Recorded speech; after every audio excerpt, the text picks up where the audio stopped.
I don't know. Boom. Go ahead. Continue on. Yes. Yeah. So what was that statement again? That was a very interesting statement. I was like, so last weekend, I think I said this, but maybe it was offline. I was saying, like, throughout my life, I'm definitely glad I'm black, but I never wanted to be black, not in the sense of like saying I didn't want, like, I wanted not embracing my blackness. What I'm saying is I wanted to just be a person, right? But through my life, I was told and made aware that I was black. You know what I'm saying? I just wanted to live a life as a person. As a kid, when you go back and look at it, you look at yourself as just a kid, but then all of a sudden you start to hear either certain jokes about how you look, how your eyes are, how your lips are, how your hair is. You're just thinking that you're a person, but you're being taught that you're not. And now you have to figure out, oh, this is what I am. And I have to put myself into this box to relate and identify myself when I was just trying to live. I was just a part of the ether.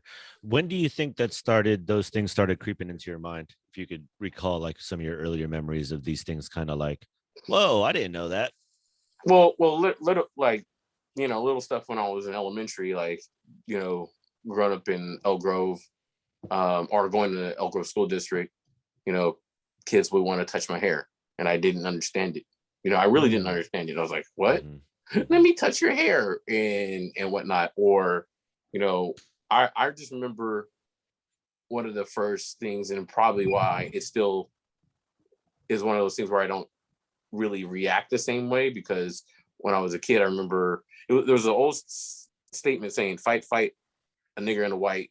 And then, like, if a white one wins, or if the black one wins, we all jump in, or something like that. It was some statement like that. And I remember I was ready to fight this kid because he was talking trash to me.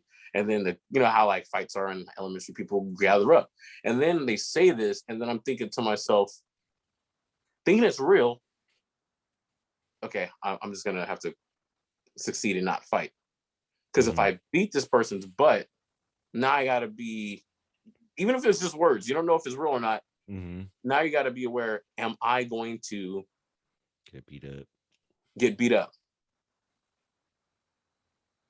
That is, you know what I'm saying? That is fascinating, because explaining that, when that starts to creep into your mind as a youth, and like you said, like, I can't really recall, but you could kind of understand it in retrospect. Like, yeah, it kind of slowly enters the everyday sphere somehow.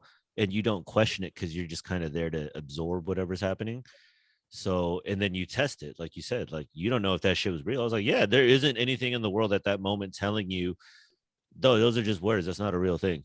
Know what I'm saying? You're just experiencing it with a whole bunch of us. Like, it's like Lord of the Flies shit. Like, we're just kind of operating, or whatever it is, right? Like, yeah. And then there was one when I moved to El Centro. I had rocks being thrown at me, called mayate by Mexican cats there, and then I'm like, okay. And then I remember one kid, I kind of thought he was racist. He had a clef or whatever, and he was talking trash to me. I made fun of his clef, and he wanted to fight me. And I was taking Taekwondo at the time, and my parents were like, oh yeah, we don't want to put you in there at first because you're always going to fight people. So I tried to prove them wrong that I wasn't going to do that. So the kid was trying to challenge me, and I walk away, and he finds me, and I was like, look, I don't want to do anything. I go to tie my shoe, and he sucker punched me. So you already know how I act, right? I chase him down, and I guess I'm in front of the principal's office, and I just have him by his shirt, like, don't you ever touch me again. And I guess what they were saying is I threatened to kill him. I don't recall. That's right. I do remember you telling me this. Yes. Yes. I don't recall that I was trying to set that. I don't recall any of that things and whatever. And I remember when I went home, my mom was like, you probably did say that. And I was like, wow. You know what I'm saying? Like, I was like, oh, okay. Yeah. And I said, look, like, dude, the person punched me. What do you want me to do? Like, I didn't do anything. I didn't do anything. I actually try to, like, ignore it, And then you hear, one of your parents say you probably did that because your attitude or whatever. And I was like, and I just looked, I was like, wow, and I remember crying. I was like, really? I get punched in the face, and this is how, that's probably the first of many deep hatred I started with my parents, you know what I'm saying? But my dad backed me up at the time. He once looked at me, because he went to the office, like, he said some stuff. He's like, all right, well, we'll expel him just like one time, but you better get your kids in check or whatever, you know, like things like that. And my dad driving me back is like, hey, son, I don't ever want you to start a fight, but I want you to end it. All right, see, there you go. So whatever that means, right? Mm-hmm. If that means walking away, or if that means like elbow the person in the face and let them know, you know, end that shit however you see it, you know, make that choice. Give your dad giving you like that kind of that free reign of like, hey man, you're in charge of those situations, you know, you do at all costs. I got your back type shit, you know. It's like that's pretty deep in my opinion. He literally said, don't start fights, you know what I'm saying? Don't be that person, but make sure you end it, you know what I'm saying? Make sure you figure out a way that you end it for what's best for you, you know. So it's like, okay, so that was one of other situations. And then the kid tried to be my friend after all that stuff, and I was like, I don't like you, you know what I'm saying? But I want to say some other times I remember was also, you know, when we were in 5th and 6th grade together. Like, I just always felt that our teacher at the time, you know, like had this thing against me. Like I was just like terrible kid, you know? I don't remember. Like I don't recall him actually liking me, you know what I'm saying? Like it was just like, I was like, all right, man. I was more of a trouble kid, you know? But I wasn't like super bad like some other kids, you know what I'm saying? That you knew. You definitely weren't them like, cats. No, that you knew that was like, yo, this person's terrible. Everybody knows. But it was more like Marcus, you can't like because there's times where I felt like because I don't feel like he got on those bad kids as much as he would get on me, like he had a higher expectation of me, you know? Maybe. Maybe he just didn't want you to go down a certain path. Maybe, who knows? It's strange. Can you imagine being a teacher to, you know, like what you're describing, right? And you're just one of, how many was in our class? Maybe like 20, 25, maybe?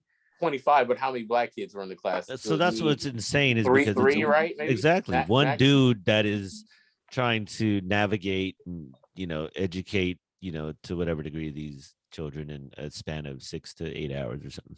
Like that's pretty insane to me.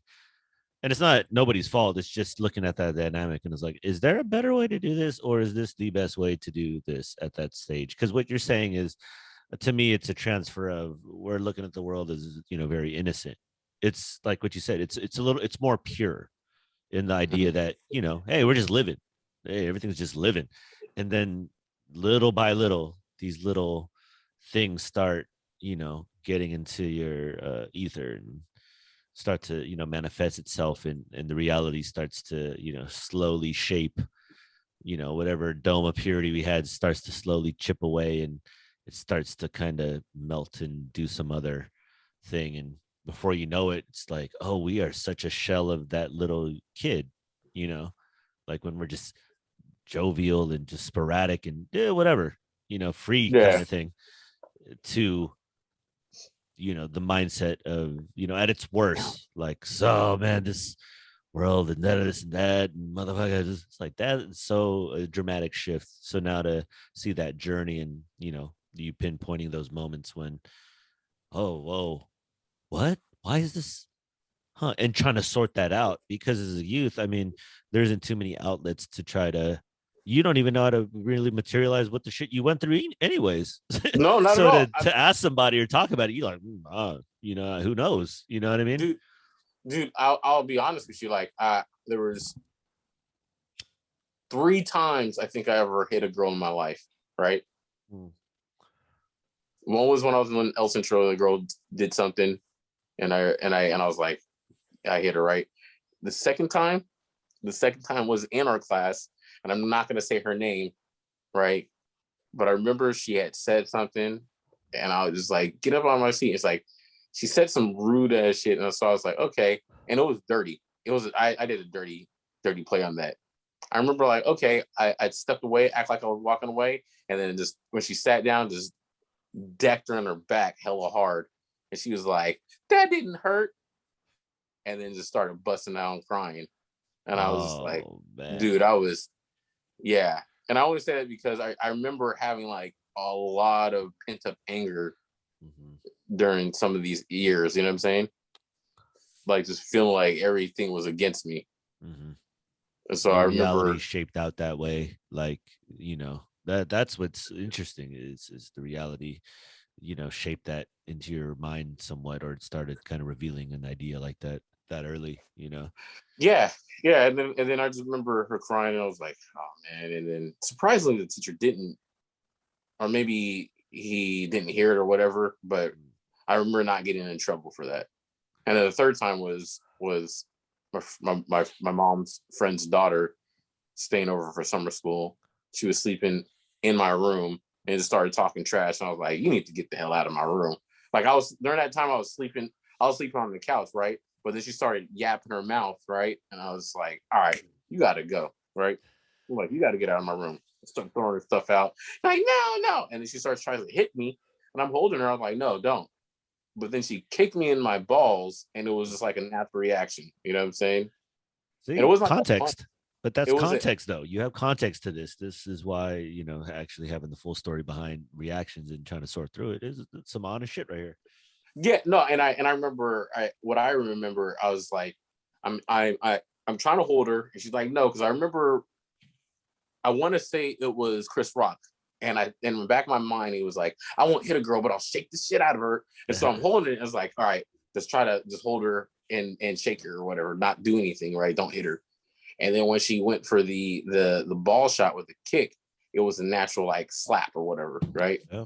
And I was like, get up out of her. Oh my God, I can't believe it. And then my mom, told me, say, you're going to be a wife beater and all this other stuff. And I was like, Mom, she kicked me in balls. And she said, I don't care. I think that was the first time I ever cussed at my mom. I was like, fuck this and fuck you, And in context, my dad had died probably a year before. You know what I'm saying? And some other things happened where I had frustration towards my mom, but my dad had died a year before. So there's like more anger, right? But then I'm looking at it and I'm like, okay, you're going to let her act all over she wants in my house, in my room. I did all these things and she tries to disrespect me and then kick me. And then you're saying that I'm going to be this. And that was the last time I ever put hands on a girl. I will never do it again. Right. Those are the three things that's like, okay. Because even when I was in high school, one girl was like, I forgot. I was joking with her. And I was talking to my friends to try to get in a conversation. I was like, I said, this is an A and B conversation. See your way out of it, right? Nice. And my friends were laughing. I'm like, whatever. And then she taps me on the shoulder, and I look back, and she slapped the snot out of me, bro. Like straight up, snot come flying, and I'm so hard. I turned around, and I'm looking at my friends, bro.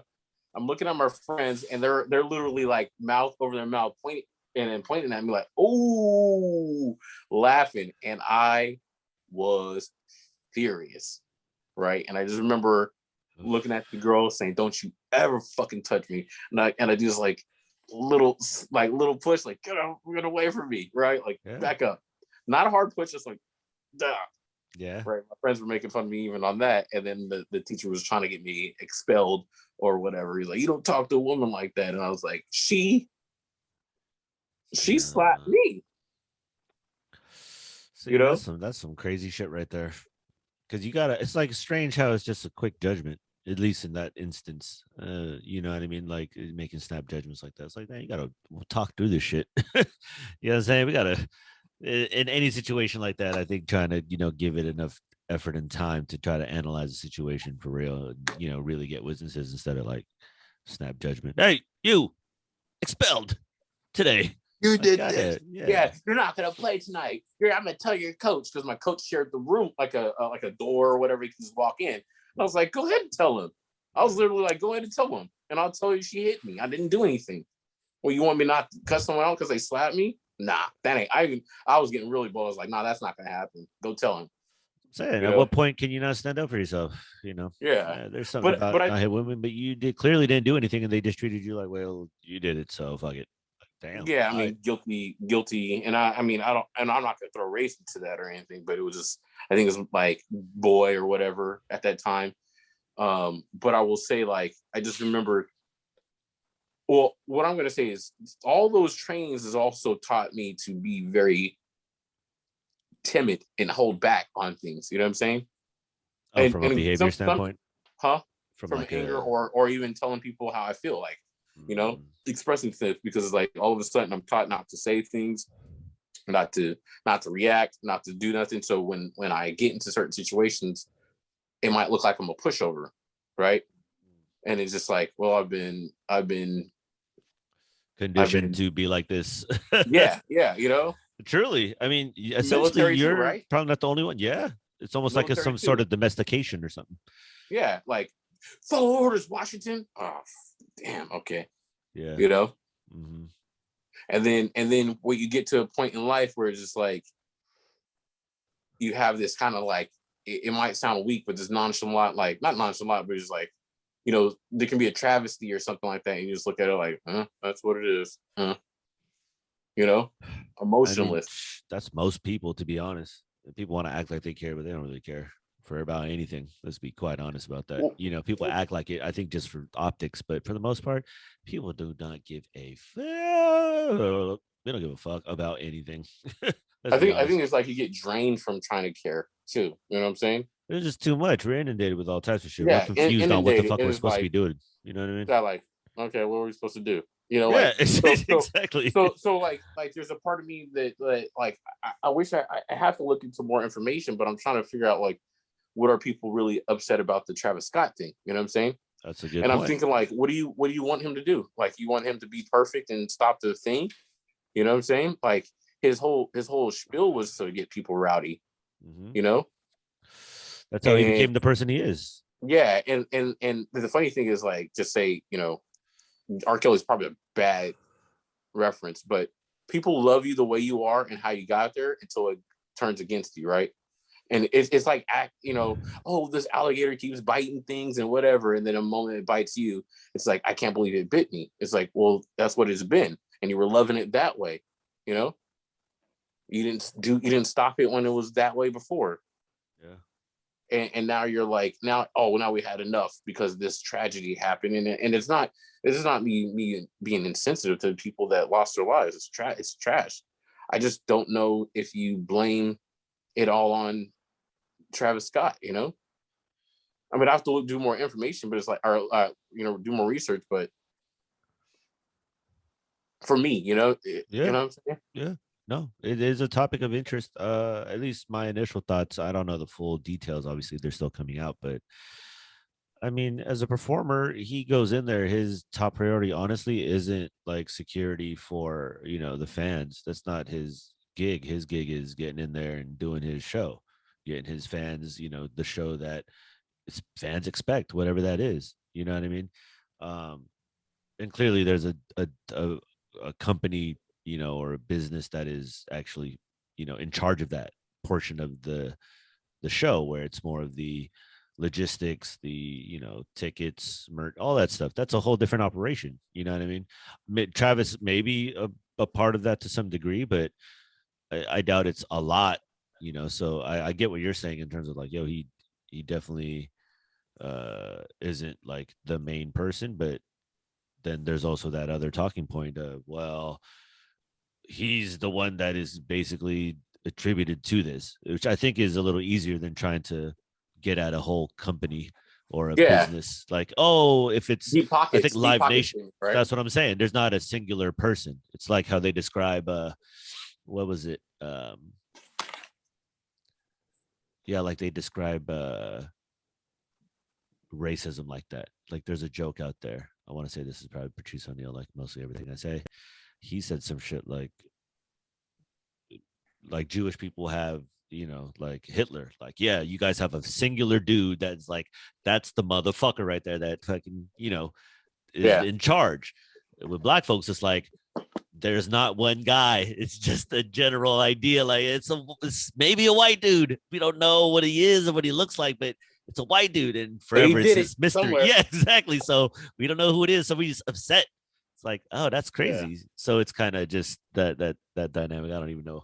Lost my train of thought, but yeah, I think it's just him. He will be placed as blame because obviously he's a very big artist, and this is one of the more tragic things that's happened, at least in those scenarios. Given how many festivals happen, it is strange that that is the one now. Is it because of him, the artist, or is it just it was bound to happen based on this, you know, happening consistently, just not ever being front page news because it would be in Podunk, you know, wherever in the middle of nowhere, same by the same company, but it just something happens, but it's not a big artist involved, so you wouldn't really hear it like how you Well, hear yeah, it yeah, right because now. I You mean, know what I mean? injuries happen through a lot of concerts, right? And actually, there was one where people were talking about just recently, or a couple months ago in Sacramento, where they're like, they threw this festival, you know, outside or whatever, and they're like, they didn't have enough proper safety equipment or water for people, you know. Yeah. And it is like, so I remember reading that. So when I heard this about it, it's like, I feel like this has been a common thing in a lot of concerts that went on through COVID, you know, because lack of supplies, lack, you know, uh, Staffing. staffing because people don't want to work right now, you know. Um, so I feel like that's been a common theme going on, you know, our theme. And so I think this was like a perfect storm, considering also the music he produces, you know. Yeah. I could see that too. I don't think it's ever really anything singular at this point. I think when we talk about anything now, we're multi-layering it because how complex just whatever it is that you know we're doing on this earth and something like this magnitude, you have to keep all possibilities open and not be so you know singular. I think is the way to approach things. You have to kind of take everything into account. I think you make a good point, especially with the music being a combination with you know the time people are just angst to get out. Yeah, His yeah. music Thank kind you. of resonates with that, and then you know on top of that, low staffing most likely, trying to you know continue to try to do some type of quote unquote regular style business of yonder year with maybe a quarter or a half or three quarters of the staff still would be difficult. So, you know, kudos to the people that were you know first responders and stuff like that. That's still a tough job regardless because your job never ended. It's just altered through, and you know there may be less, but that's always a hard thing to try to do, especially at Well, those events. You know what I mean? yeah, so you have a situation where there's some people trying to follow the rules of whatever the mandate or the spacing or the proper amount of people, and then you have people who are like, "F it, Mm-hmm. you know what? F it, I don't care. Let's have all the people here," you know, like in if real fake or whatever, just kind of like you know, I'm not trying. Like there was a comedian that came into the Sacramento area, and when you see his, if you see the posts or people that went to it, you're like, holy, like depending on how you feel about COVID or whatever, you're like, holy crap, that's a lot of people. You know what I'm Mm-hmm. saying? Mm-hmm. And you're like, according to the new regulation, that's like overstaffed, right? Just a lot Yeah, of yeah. people. But Mm-hmm. now you have like, but you don't have enough of the like staffing to cover it. But then you have the people who are putting on like effort. We have in this much. Why? One, people are angst, right? Like that's another thing. Like you said, I love the fact you said that because I had brought that up, and I guess it's just the fart chamber or you know echo chamber that I want to hear. But when one of the first things I thought of was like, well, people are already fed up with the you know the social distancing, the semi. We're not locked down, but the semi, you Yeah. know, and now people are clamoring at any opportunity to go out. You know what I'm saying? Mm-hmm. And then to go out to something like that, Yeah. you know, and you have That's a these young artists. age too. That demographic I think is of a younger age, Yeah, um, which obviously imagine being pent up to whatever degree, or not even pent up, just in general. Like just that is a wild age range, and you look, know, look, yeah, look. Being in the military, right? Being in the Navy, I think the longest time I was out to sea was 43 days, right? Shy of 45, meaning that on the 45th day, if we're out to sea, we get like a beer day. That's what they call it, right? mm, It was 43 days. And by that time, you get out to you go to land, you have so much pent up aggression and anger, or because you're stuck on the ship, nowhere else to go, floating in a circle, you know, you ready to F some stuff up, right?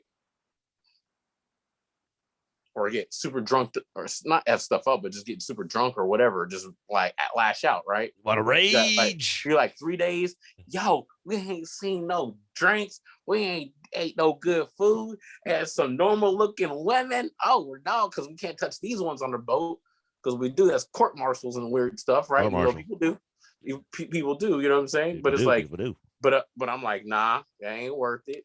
Don't risk it for the biscuits. You know what I'm saying? Mm-hmm. And then you go out there and act silly. So I can see that. I can see that that could be an issue. You know what I'm saying? Oh yeah, for sure.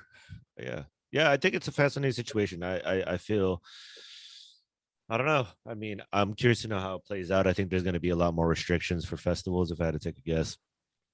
They're gonna, I don't know if I don't think they'll do away with it, but there'll probably be some different, price scaling, maybe, where to get to that front row, you might have to, pay an exorbitant amount or something, and they would be sectioned off with security. It would probably be more like a open air, nightclub where there's VIP sections and shit like that, or I don't know. I mean, but then you also got to think of like Travis Scott, right? Like, what I mean, not to sit there and say feel bad from what I'm saying is you have these artists or people who's like, yo, I make most of my money on tours. We need to get out there.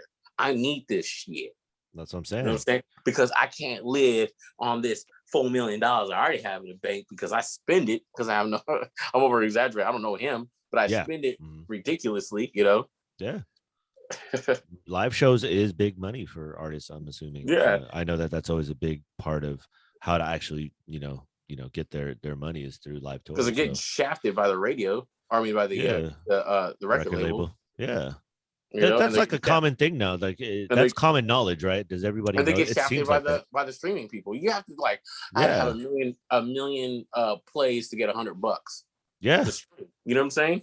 Yeah, that's what I'm saying. It's like, is it strange how if that is common knowledge with everybody understands that about the music industry, and yet the industry still exists to varying degrees? You know what I mean? I'm like, that is because what happens is anytime you're desperate to do something or get that fame or whatever, then it's at the whatever's discretion. So I mean, actually now, we talk about this all the time now. When I say that, it makes sense. Like anytime a man's desperate for a woman, now the woman has the power, right? It's at their discretion, right? Yes, that's why you go independent. Right. So yeah, that's where you go. IEDENT, right? Whatever the fuck is it. Yeah, independent song. But when so I look at it like there's a million people that want to be on this record label, right? All think they're hot, and so they want to get this opportunity. And now the record label can be like, cool, man, we're gonna give you this opportunity to have all the things you want with their devil horns hiding, right? You can have all the coke and bitches and boot, whatever you want. Here's $100,000 sign-on bonus. You got to make this up. And then you realize how hard it is to make it up because, some of these people, I'm not saying all of them, some of these people aren't the most educated as far as looking at contracts or getting a person to look at that stuff. Ignorance is bliss. You don't know what you don't know. That's true. Right? And then you sign it because you're like, the opportunity is so great. And then you look back at it. What? Yeah. I got $400,000 and I need to make 6 records that need to go platinum. Yeah. That ain't even worth it. You know what I'm saying? And on top of that, you don't even own the rights to your rights, music. Your masters are not yours. And then you have people who go into this never really understanding how to manage their money. Yeah, like most people don't. So I mean, that shit is some new knowledge that's just barely creeping out as of today. Like, and then you wonder why some of these people go like, "Fuck, okay, so I'm getting this $400,000 advance to make 6 albums that have to reach platinum right now." Well, shoot. I mean, what was that guy? Not Wyclef, but John Forte, where he got caught with all that weed or whatever. So what you do is like, damn, I'm in a bad position. Well, let me take this 40,000 or 100,000 out of this, invest in this illegal operation that will quadruple or 10x my money, right? Now that will get me by, and then I can reinvest that into that until it gets to a certain part where I'm good, because of this instant money. I'm gonna have to invest it in a legal business. Now I'm not saying all of them.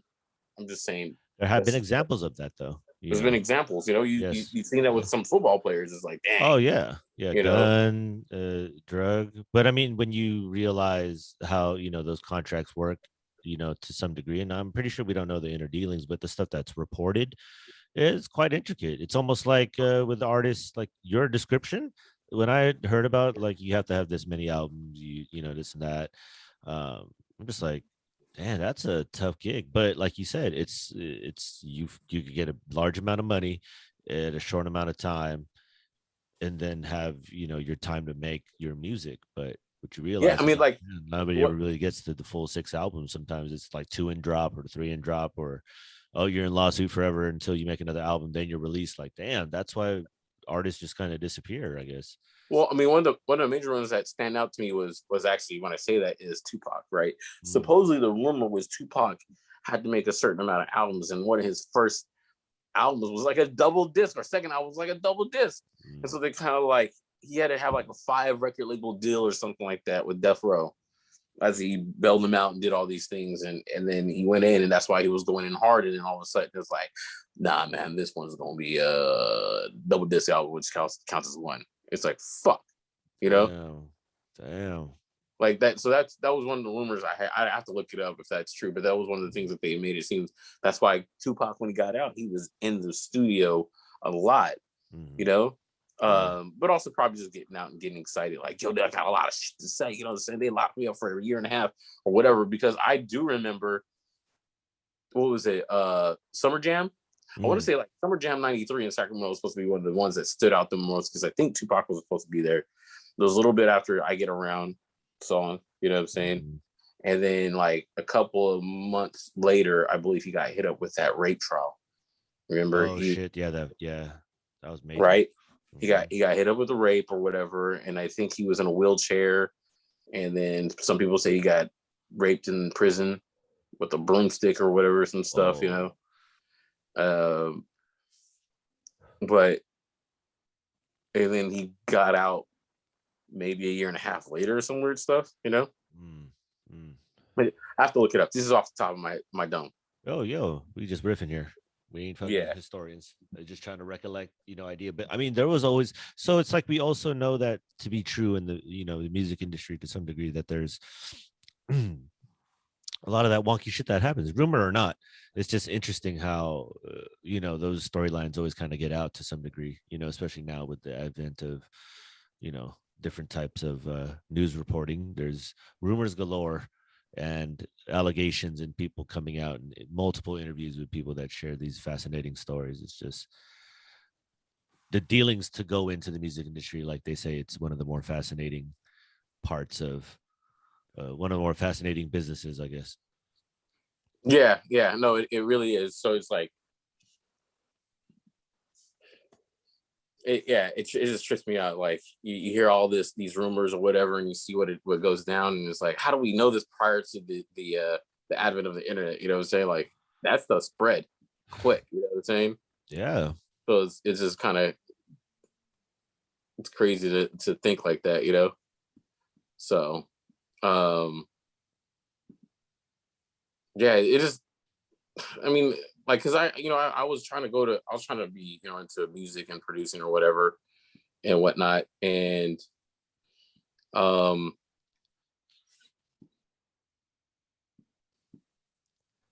it's one of the reasons why I didn't go, I didn't get into it. I didn't want to do it.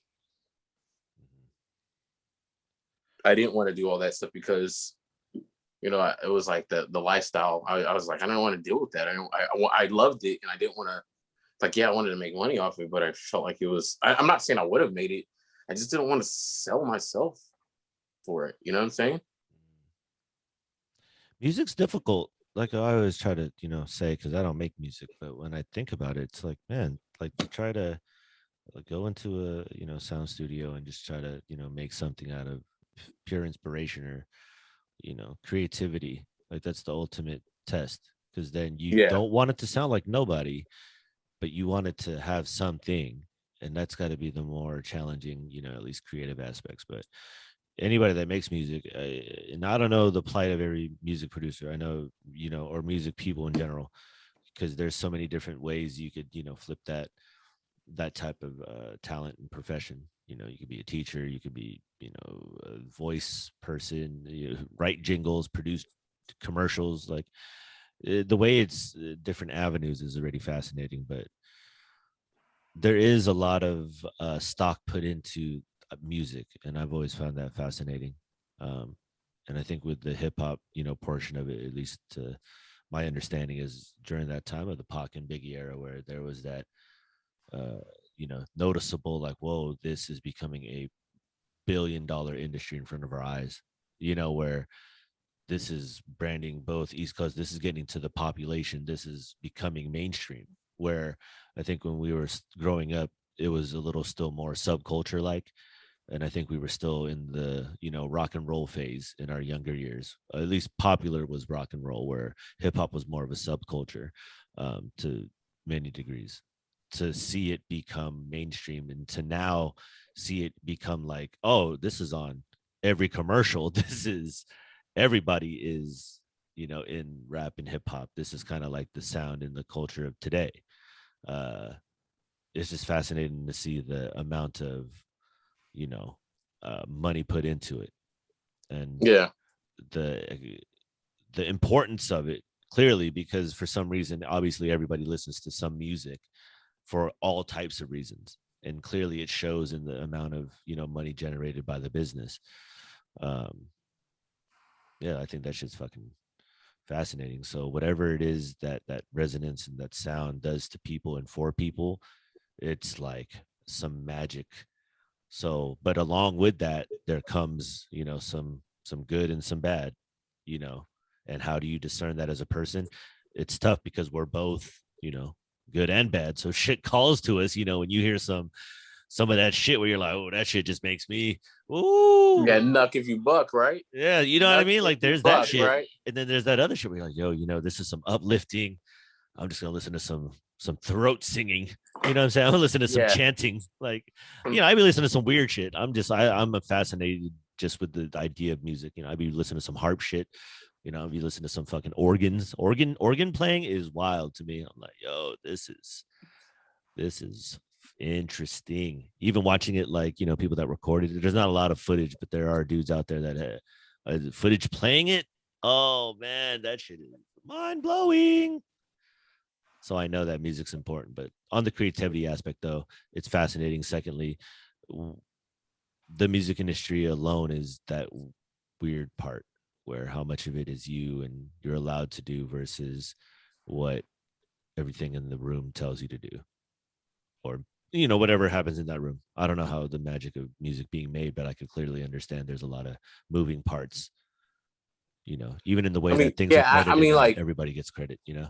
yeah, I don't know how it's made by everyone else. I know how it's made by me. As far as like, it just sometimes it's like the feeling and whatever it is, you know, like at the moment, the sample or the drums or the emotion that I might have at the moment, and it comes out on you know, on the beats or whatever, or whatever I do, you know. Yeah. So it like, I know that there's some people who can do it um like right off the bat, like just like they can think about what they're going to try to do and play it. And I know for me it's more like an emotional type of feel to it, you know, Mm. for me. So Different process. Yeah, everybody got their process. That makes sense. What do you think about like independent labels, like something like a E40, right? E40, and like a lot of Bay people are independent, right? To my understanding, is that how it works? I mean, I think they are. I believe they are. Yeah, I believe Mhm. they are. Like So Master P, okay, for instance, like Master P was independent, right? yeah. Okay, so something like that. Is that the best route to go as an artist, you think, or a producer, or anything like that? Even though it's probably the hardest route, but do you think that that's the more beneficial way to do it? Because isn't there some kind of thing where I it's like mean, he I think owns all financially it's his? more. I Go ahead, think go ahead. financially it's more is a better route. Mhm. But some people may not get that reach. So it really depends, you know. But you know, I mean, when you look at it, right, like I'm just playing off the social media game. If you had like 10,000 followers, right, and you knew how to get like 500 of those people, which is a small percentage, Mhm. 500 of those people to be hardcore follower and give you maybe $100 or keep them coming for like $5 a month, Mhm. you know, you can create money off of those people. So you don't really Makes sometimes need a sense. lot of money. It's just the power in the numbers, you know? Yeah. Well, it's direct So to consumer. So now that you cut out yeah, all the middlemen, it's all like, the wait, I middleman, don't all need the to. payment. Yeah. Yeah. Well, how much is it? Okay, so I think I looked this up a long time ago and we might have talked about it or not, but how much is going platinum? What does that mean exactly when it's like platinum? I mean, I guess it's just a number of success. I want to say it's 1 million albums sold, Okay, right? so like in the old school terms, if it was CDs, it's a million CDs that were sold. Yeah, say like a million, just like a million CDs, a million records, a million tape, right? So Okay. it's just a million of that product to be sold. If Oh you did a shit. million CDs, and I got to look it up, but that's what I believe it was a million to go platinum.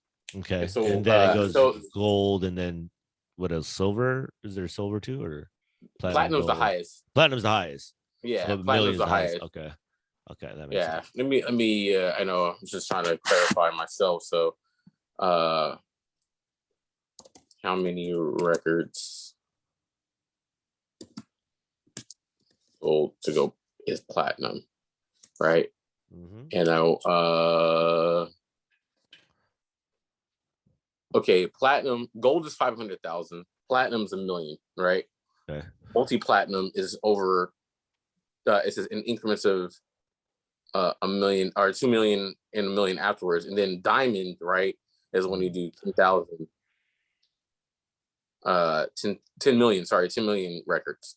Mm-hmm. So let's say hypothetically you go platinum on a record, right? And each record when we're growing up was $10. Even though when you go to certain ones, it was $20 or something like that. Mm-hmm. So Yeah. you're looking at that's $10 million that was sold to the record label, right? Mm-hmm. Majority of that goes to the record label. You might as a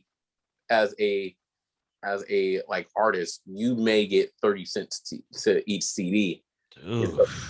You know what I'm saying? Damn, that is but see now it's different today, right? With the streaming. But it's The almost streaming makes it, similar. but the streaming makes it different. So what happens? You go platinum, you get like 300,000. But what you'll make more of your money is on the shows or whatever. You know what I'm saying? And then, but that's going platinum. But you also get money from royalties and things like that. How often it was played on a radio? So that was another issue where some people would pay radio stations to play it more often, right? Like, hey, which is supposed to be illegal, but hey, what's going on?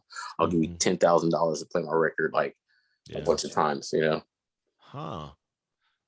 Okay, so then how do radio DJs factor into this world? I mean, Like iHeartRadio, like I know I iHeartRadio don't. owns a lot of the like radio shows, right? Like music radio still. Yeah, I mean, I know iHeartRadio owns a lot, and I forgot how the radio station plays a factor. I mean, they play a factor by playing the stuff by the music, right? And that like generates like the popularity. But then at the same time, it's like like I said, like an echo chamber. They just replay what people want to hear. So if something's hot, they'll just keep replaying it so they get more listeners, more ad revenue, right? Yeah. You know, Yeah. like it's just literally. And Google is YouTube is what radio is in a way. It's like ad revenue, ad revenue, ad revenue. The more we do that, now we can, we'll make off of that. And then the person who's playing, because even when you look at YouTubers, they can have like a million followers, a certain amount of stuff, and then be like, yeah, I made $120,000 last year. But the amount of work they have to put in is ridiculous, right? For production. But I mean, that's essentially ideal because it's all kind of self-sustained, meaning you don't have to sign on. Yeah, but at the same time, where they're making their money is like, join my Patreon or buy this merch of me that I do, buy this, this merch, and then you have a million followers, but then you have 1% that actually buy something. So that's, I'm really doing quick math, so forgive me. That's about 1,000 people, right? Yeah. 1,000 people that'll buy, $50 worth of stuff a year for you. Right. So that's additional $50,000 above that 120 or something else or more than that, Yeah. So that's where they'll make a lot of money. You know what I'm saying? Mm. Do you think that initially when people get into the music business, and this is like just a general question, it's more, is it the chase for the fame, or is it, the creative side, or a combination of both? Is it a money thing? Is it, to that height, or how do people approach I don't producing? know, Is it man. like, I mean, I do I think want to it be on the changed. radio, or do I just want to be making music that's like classic shit, or do I want to just make I mean, it obviously it's music for different the for love of it? everyone. Yes, yes, For I for know. me, Yeah, I'm yeah, like yeah. when I listen to mainstream people, they're in it for the mainstream money. Like Mm, like okay. like a lot of them will just regurgitate whatever's popular. You know what I'm saying? Mm, At that time, and I get it. I'll probably, if I was starting rap when I was in junior high or whatever, I would have probably done some Wu-Tang, some Camp Los type stuff, like philosophy, the liquid, whatever, like say a bunch of random stuff. You're like, what does this even mean, right? The liquid popcorn popping, the blah blah blah, stop it, like some weird, and it's like, oh, that's hot, when it's like you're just regurgitating what was, I mean, semi-popular at the time. mm, Even though I think when we were growing up, there seemed to be a variety of different style of stuff, and now it doesn't seem as uh, versatile. Now granted, this is only what is being thrown to me, and what's being thrown to me is what's popular for the most part. Um, so I think there's people who come in, and then there's some people who come in really loving it. Common has been around for a very long time. I don't know how many platinum albums he actually has, but he's still a lyricist and does a bunch of other stuff and loves the music. Same thing with Talib, still going out there. yeah. Although my viewpoint of Talib has changed over the years as I gotten older. Interesting. Yeah. Um, so you still have those people. You still have sometimes Eminem. I don't know if Eminem did it for popularity. You know what I'm saying? But he became popular. So I think there's people who come in and they do it and they're just being themselves, and then they look at it as like this, like, oh, I'm about to be balling, when it's actually funny. Like, sometimes athletes look up to rappers, but rappers look up to athletes, and for the most part, athletes make more money than rappers. But You know there's what I'm not a saying? lot of them. Huh? Yeah, because there's not a Not lot a of lot them. of them. Yeah. It's I mean, at the level of what they do, it's very difficult. Mhm. Music is the weirdest track. It's competitive, but it's not, right? You're not really against anybody. You're just kind of making music and then just trying to get it into the hands of people, because I it's think not anytime. saturated. It's just you're trying to find, your people. Yes and no, because I think there's still the insecurity of people wanting to be competitive against someone. Like sometimes rap beef is like, what is this for? You Yeah. know, Hmm. you don't like what they represent. You don't like what they're saying. You don't like this. You think they're better than them. You think you got like shitted on. I mean, not perfect example. This is not music, but this is in TV shows. Supposedly, Donald Glover had called out Little Dicky for his show. People are like I guess there was a comparison, and he was like, "Yo, our show is better than Little Dicky's show, right?" Wow. And it was like, what was that called for? But there's sometimes people have maybe this chip to sit there and say, "Nah, man, like, no, give me my shine. I'm gonna let you know what this is." Mm. So I don't. I mean, I think there's a lot of people when anytime you're doing anything that represents yourself, there's a competition statement. Mm. I think the real secure people don't really care, like whatever, you know what I'm saying? Like, I'm making my money, I'm doing my thing. Why does that even matter? I could see that from the emceeing side. Mm-hmm. From the producer side, I mean, I can see it from the producer side too. I can totally see that. And I'm going back to that, Scott Storch Timberland shit. I was like, oh, that's interesting. There's producers that have beef. Mm-hmm. I was like, And then, yeah, I could see that now, because it becomes that creativity expression again, where it's like, oh man, you following this, whatever loop something or pattern something. You know what I mean? I'm like, I could see that. Where, like, how rock and roll is always like, man, I stole that guitar riff, or that sequence, that's old school, or you know what I mean? Like there's always all those legendary Yeah. players that are accused of There's that. always So going to be that, because people are going to be like, how can I say? It's like, I'm better than that. What the hell? I mean, look, like, and it's not the same, but now, right? We're seeing that Scottie Pippen is writing a book about Michael Jordan, and this is, I don't know if you saw that, but no, I've been seeing it in my feed. I didn't click on anything, but there is a lot of coverage on that. So what's the deal? He's gonna write a tell-all book? He already wrote, I guess it's already writing a book about his point of view of how things were, which in all fairness, that's fine, right? Mm-hmm. Like, because a lot of the stuff that we watched over the years, and granted, like, I'm known to not like Michael Jordan as much, because I think, in my opinion, he had a lot of his bad behaviors, or the way he's acted, people have looked over because he's Michael Jordan, Mm-hmm. like people, like, he is almost next to Jesus when it comes to anything in basketball. You say that, like, when I literally watched the 30 for 30 on the last run, and there was a poll, and people were going through and say, what is LeBron better than Michael Jordan? And people still said Michael Jordan was a better at assist than LeBron. And I was just like, this is why there's an issue. LeBron is one of the better passers we've ever seen. He's definitely a better passer than Michael Jordan, in assists or whatever. That was always one of his strengths.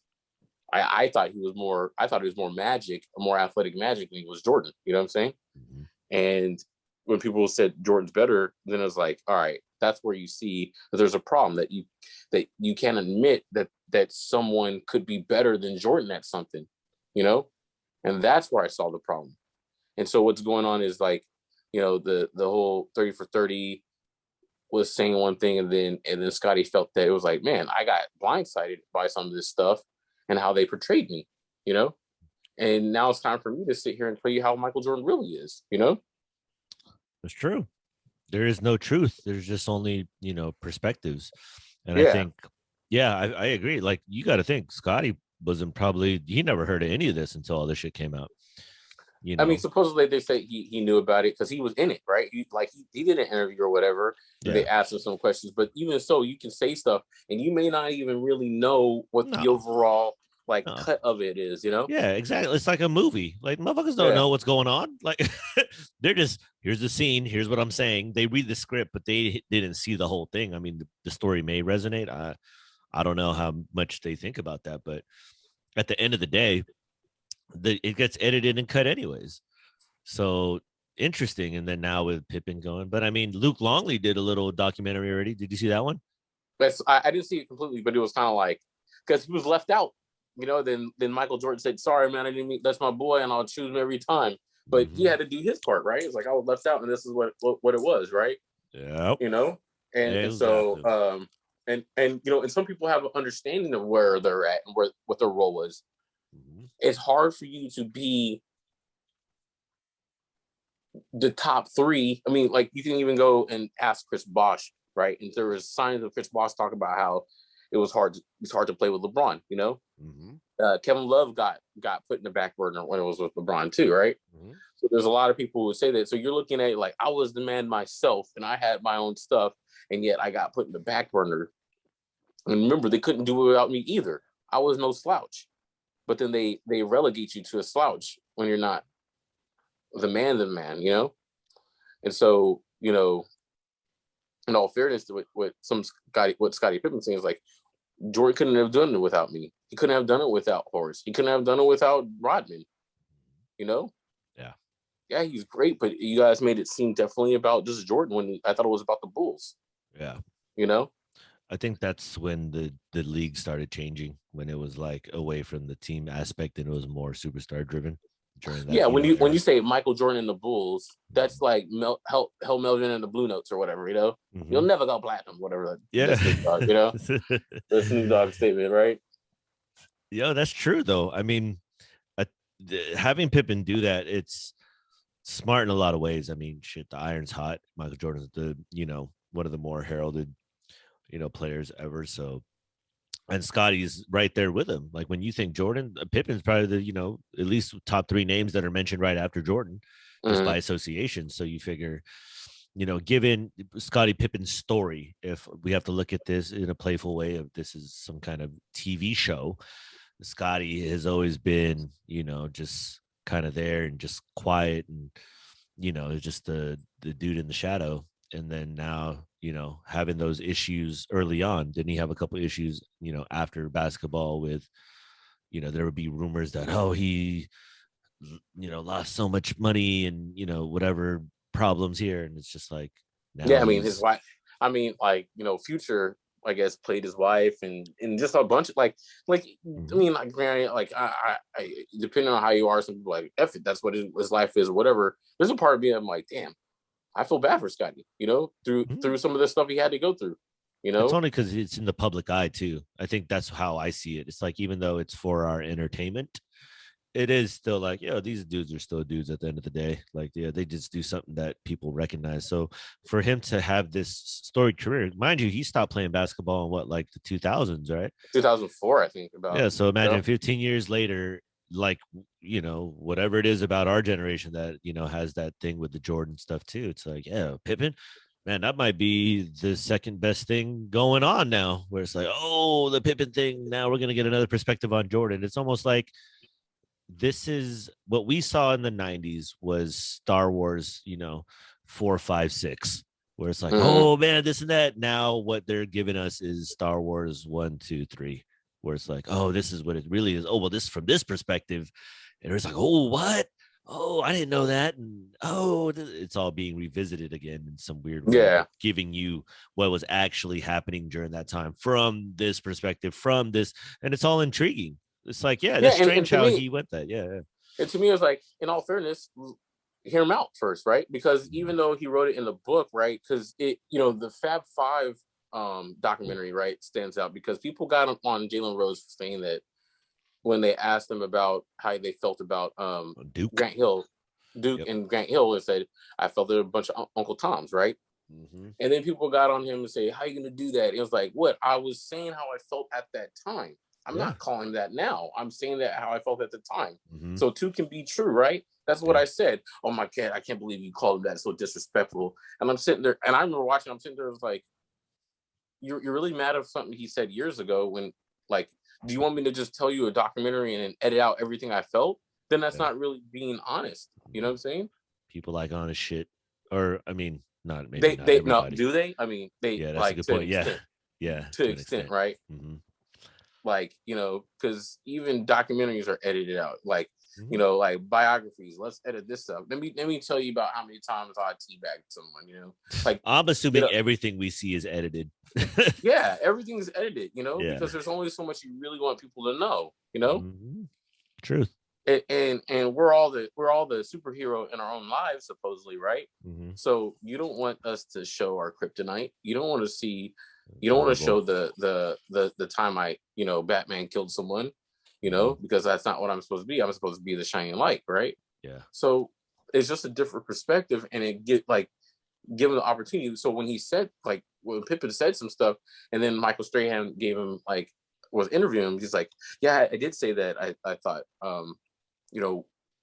Phil Jackson was racist, but but what he said was like, yeah, but that's what I was at an angry point in my life, and I said this and that, and that's how I really felt at the time. But as you get older, you start to look back at things like, I had more good times than bad times with Phil. I was an angry person at that time, The context. Yeah, the context. He said, me and Michael Jordan didn't hang out that much outside of basketball. Most people think that we're best friends, but we weren't. No. The way they portrayed it on TV, they made that whole Batman Robin shit up. But when the stories come out, you're like, oh, Jordan was out there fucking golfing, Barkley and all them. They was just chilling. He was just gambling, kicking it. Yeah. Shit. Yeah, that is strange. Like, you assumed they were best friends. You didn't see that, or you know what I'm saying? Yeah, that is fucking weird. All this stuff coming out now, it's like, yeah, you kind of suspected it. It's just the way it was sold to us, it was a totally different thing. Yeah, I mean, like for some of the 30 for 30s I watched is crazy because, like, I remember watching the OJ thing, and everybody saying stuff, and then when you heard when you heard that the lawyers went in there and changed all the pictures to black people for the like, first of all, as nasty and shady as that is, I'm just like, all right, you guys are smooth.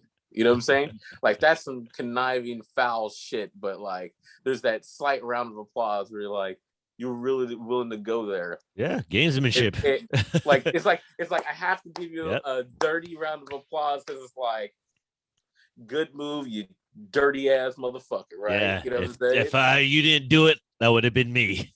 Yeah, exactly. Yeah. You ain't trying, So it's just like, boom. It's like one of those things where you're just like, damn, like that's kind of low ball, but you had to win at every cost. You know what I'm saying? Within the legal there was no rules of saying that you can't change pictures in the house. Yeah. You know what I'm saying? What they did was they played off of people's emotions. Mm-hmm. You know what I'm saying? They painted everything was a soap opera. Yeah. They painted a picture that like, although there's been showings of the police department in LA being corrupted, they pointed it out more that it was, especially during the time of Rodney King getting beaten or whatever, and whatnot, and the cops got off. It was just the easy alley-oop to play. Like how can we? Well, we got to distract him. This has nothing to do with the case, but does it? You put it in doubt because that's what you got to do. That, hey, this guy didn't do anything. The cops are trying to get a good, outstanding black citizen, man. O.J. Simpson of all things. This guy has done so much. Naked Gun 33 in the third, or whatever. Come on, hurts. O.J. Simpson, the juice is loose. Come on, nobody's that juicy. Yo, that was during what? That was like during the Knicks in Houston. Was that? Oh, no. That was the Bulls. It was like, I want to say it was 1994, and I just remember it stopped, and we're just watching. I'm like, what is going on? Bulls, There's a few things that happen like that in life where you like that one, and then like 9/11, where you're like, yeah. For me, surreal. Same. Okay. I'm same. There's three for me. There's three for me. Okay, OJ. Yep. Like, what the heck's going on? Ding. Okay. Right. 9/11. Ding. Kobe dying. Ding. Yeah. For me, I was just like, no, that's pretty.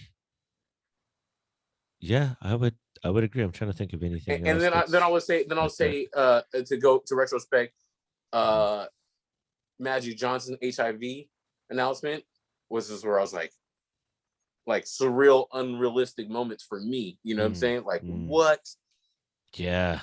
Because that was at the height of that shit too. Well, I mean, not like, I don't want to put it on the same level as COVID, but HIV at that time was like, you died from that. Oh no, I mean, if you watch them old school interviews, you would say it was very similar to the 19. You know what I mean? Yeah, for real. Yeah, because I remember thinking like people were trying to disprove that you can catch it off of drinking water off of someone. Like, do not share, a water fountain off of someone who's had HIV. You'll get it. Yep. Right. You'll get it. Yeah. There's motherfuckers saying like, I ain't gonna guard him. Yeah. I ain't guarding him. I ain't gonna be on the court with him. I was like, yeah. Whoa.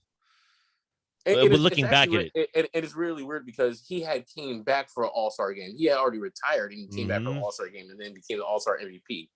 Yep. Yep. Yeah, I remember that too. That was the blue and white. And Orlando. I want to say he was already retired when he went to play for the Olympics. I believe so. Yeah, because that was him and Bird's last. That was last hurrah.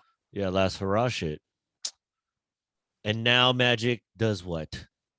Make a bunch of money. Half of LA. Yeah, exactly. Owns Starbucks, McDonald's, and 24 Hour Fitness, and I don't know. Like, was it ever announced? Like, yeah, I officially am HIV free. Like, I'm no longer. No, right? Was there ever like an announcement? No, I don't think it was an announcement. It's just. I don't think he ever said he was. They just. I think they made positive. That I think they made a statements that his level is so low now that it's almost like he doesn't have it. because all the suppression and stuff like that. All good. Sky High, episode 50. Marcus Washington, Noxu Cal. Appreciate all day.